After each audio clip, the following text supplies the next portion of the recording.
you know, I think when you see somebody pushing around a noodle stall in the middle of the night in New Orleans, you realize kind of where you are. You're in New Orleans, and you live in a place where you can see something like that happening at 2 in the morning.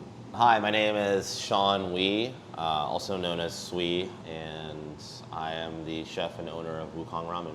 I was born in Singapore, and then I moved to the States when I was 4. I moved to the Canton, Akron area, which is like an hour and some south of Cleveland. And I grew up there, went to school in Pittsburgh, went to art school, and eventually moved down here as a musician. I look at myself right now as an artist first before anything else. And I think that's originally where any type of passion for what I do comes from. I started drawing before anything else when I was a kid and playing music in middle school for the jazz band. And I think when it comes to cooking and playing music and drawing, they're all relative to each other. I came up with the idea to build the noodle stall, and then COVID happened pretty much.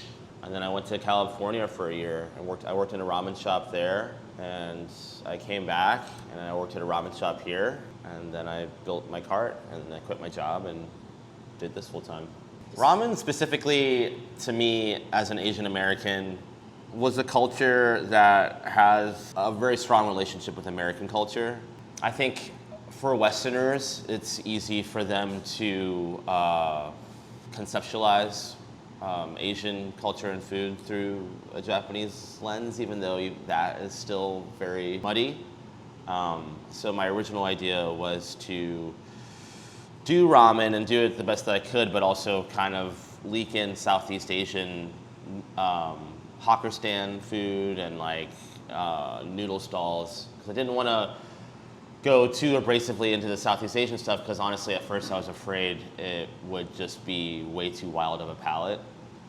But I think the longer that I did it, the more that I realized that I could make whatever I wanted.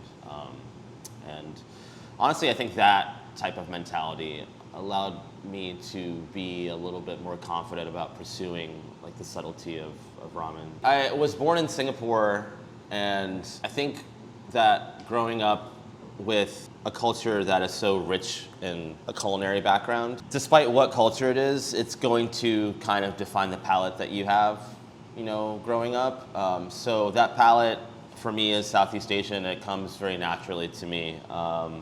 And I think in the way that that relates to your identity as you get older is really interesting, because it doesn't always translate. Just because you have the influences of a culture doesn't always mean that you know how to express those things. And because it involves a lot of conceptualizing and understanding yourself. Like having an identity is difficult, especially when you live in an environment that is so saturated and pretty confused about who is who and what is what. I think fortunately for me, I have a sense of that. And it honestly hasn't happened until I have the last so many years.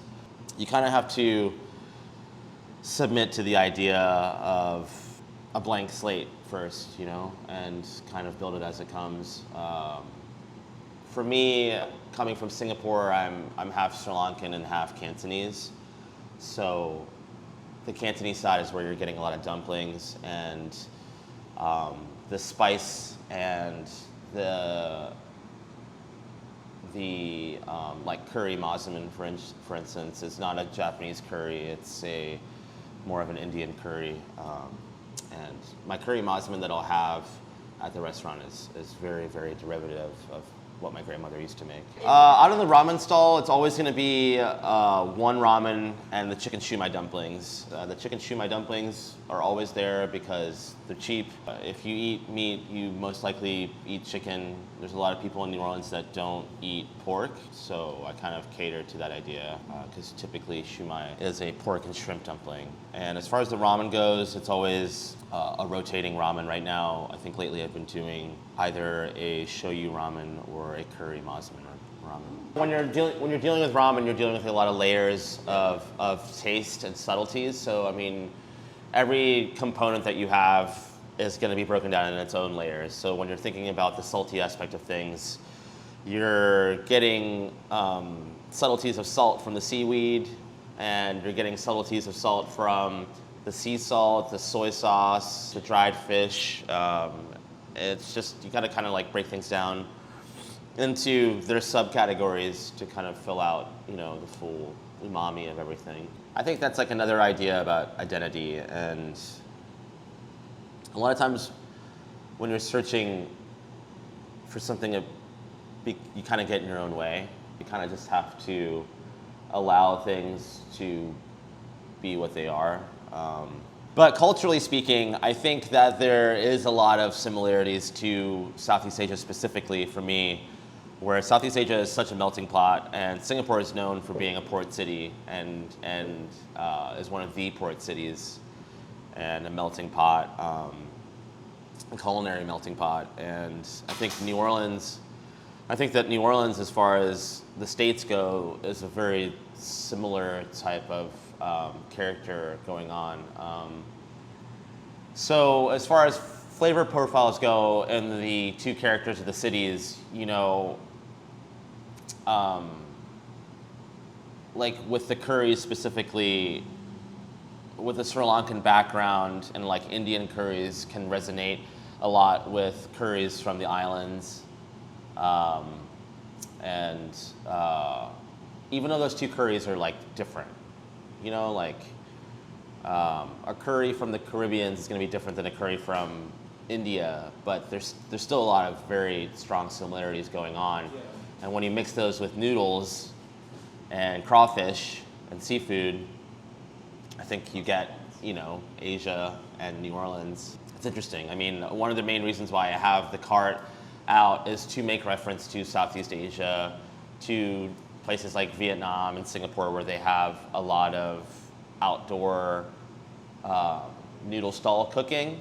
And New Orleans is such a great place in the country, here in the States specifically, to where that can exist, especially since the culture here is very walking outside, neighborhood to neighborhood, late night drinking culture, and that should be a breeding ground for things like Asian street food, but no one's really kind of gone out of their way to introduce that. It is something you have to go out of your way for when it doesn't already exist. So I've become a strictly downtown pop-up. I'm a downtown boy through and through. And it's also just where my community is personally.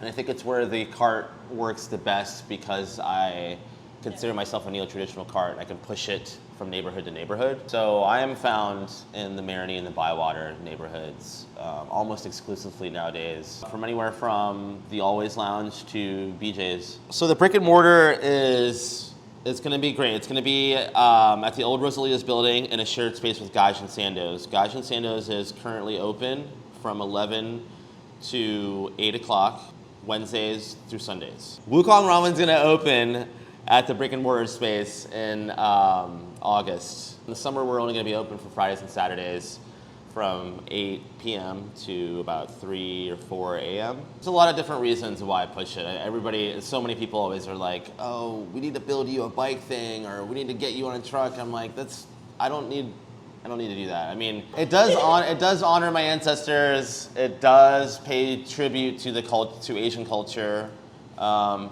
And it also provides something for a spectacle for the person who's seeing it.